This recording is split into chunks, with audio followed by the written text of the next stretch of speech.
What's fucking good, YouTube? And it's your bro here, Keo Carnage, and I'm dropping you guys a double choke gameplay and commentary. I choke up the nuclear twice in this game.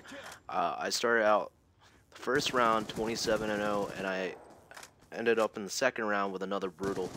And I guess you can't say the second one was a choke. We just ran out of time. I'm pretty sure I would have got the 5 kills. Granted, I had enough time to do it, where I picked off the right people off the right spawns. But today's episode of Improving, we're going to talk about a lot of just basically rotating and understanding spawns and game types like CTF and hardpoint. And I'm gonna start off with a hardpoint, especially because a lot of people may not understand the spawning system in hardpoint. Especially, it's determined by where you're, typically in Call of Duty, the spawning is going to be adjacent to or going to be where available. The opposing team can spawn in correlation with where your team is already positioned. In hardpoint, a lot of the times, if you don't do something called anchoring the spawn, usually you have a guy in, we'll take, for example, slums. So you're on the hardpoint in the back, where that back alley's at, outside of blue. It's pretty much under that hut outside of blue, into that back alley by cop car. If you don't have a person anchoring that, that passageway where cop car spawn traps at, people will tend to spawn in that back alley with you. If you have control of that hard point. So usually, that's pretty much where you want to set up your anchors that spawn, because they can only spawn in so many places. I want to say they usually spawn, I want to say, right outside of cop car, outside of blue, on the opposite side, and want to say double arches. That's the only 3 possible, or maybe there's more. I just maybe I just don't know. I just kind of see things based on instinct. So there on those spawns, that's typically where they would usually spawn at if you had someone anchored. But if you don't have anyone anchored and all 3 you got your players or more are on the hardpoint or not in that back alley, you're gonna have a lot of people spawning in on that adjacent side to that hardpoint. So that's something to consider, especially when you're playing a game type like hardpoint. You gotta pretty much recognize where they can potentially spawn and where you can, take initiative and anchor in that spawn and try to get control of the game, because that's usually how most hardpoint games are, won. It's by anchor, like it's typically won by anchoring and securing that hard point. Because if you anchor, a lot of times, 9 out of 10 your teammates will spawn back on you, and you don't have to risk rolling a dice and getting a shitty spawn or getting a decent spawn back on the hard point. So that's one example, and rotation's also really key. When it definitely comes to games like CTF and hardpoint, especially in CTF is really straightforward when it comes to the spawning.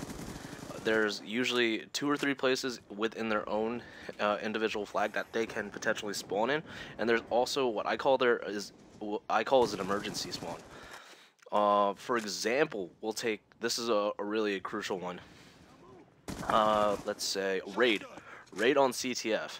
And you guys might have seen one of the gameplays I put up on CTF on raid, but there's 3 places where they can spawn at.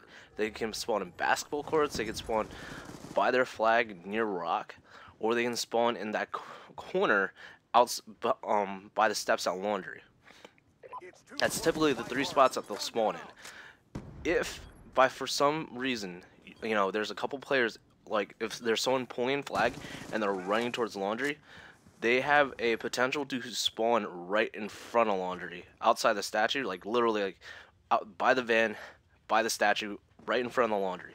And that's, that happens a lot, especially because the game is giving how the game is recognizing it, you're either A, in their spawn, or B, pulling flags. So they want to give them a chance to get a good spawn and get a cutoff on you. And yeah, that's one example. Here's another example. Like you'll see in this gameplay right now, I am balls deep in their spawn. They can literally spawn. All right, I'm gonna say 4 places.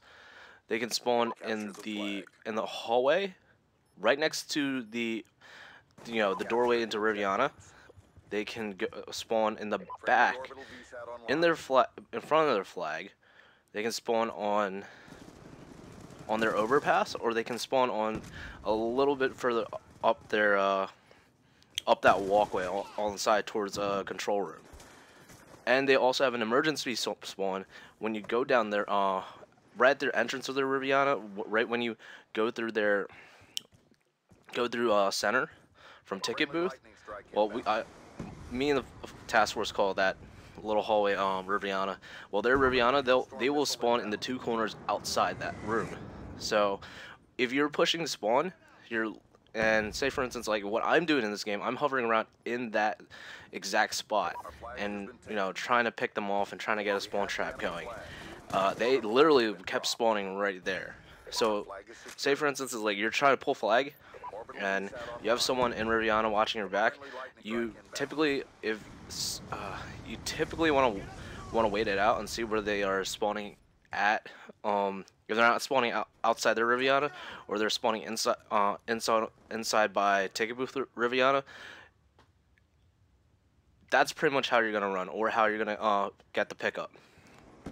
I typically, if I was pulling flag, I would go top overpass, and we're like, this is later in the game, like top overpass towards ticket booth, over to overpass, get the jump off, and go in.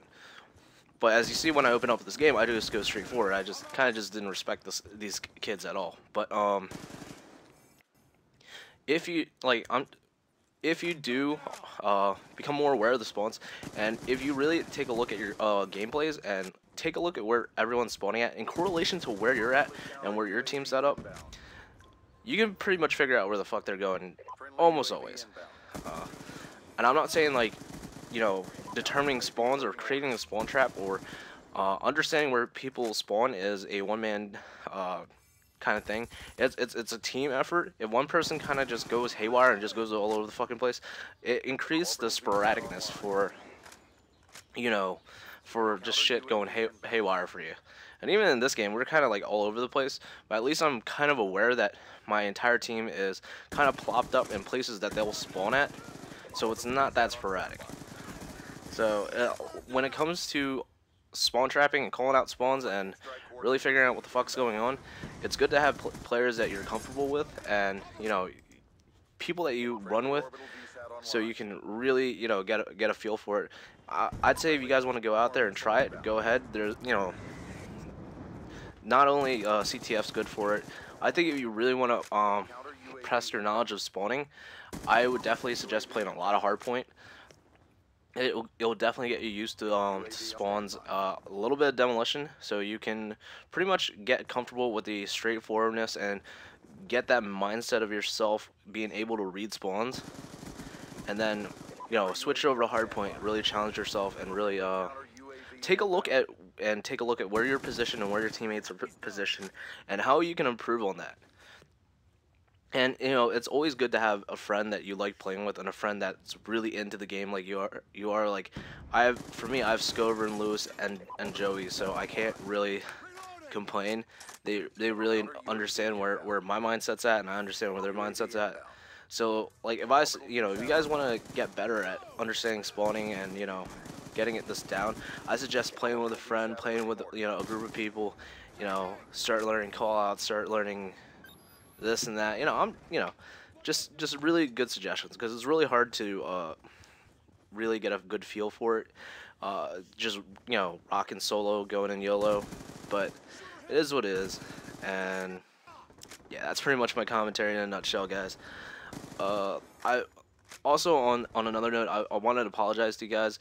A lot of my commentaries have seemed a little bit rushed and a little lackluster, and I apologize for that. I've just been a little busy. I've been still trying to keep up with this for you guys, and I'm gonna try to do my best. I am working 5 days a week this week, so I'm gonna try to push out a commentary every day for you guys, and I'm gonna do my best. And I'm probably gonna make improving an actual series for my channel, and yeah, we'll run with it.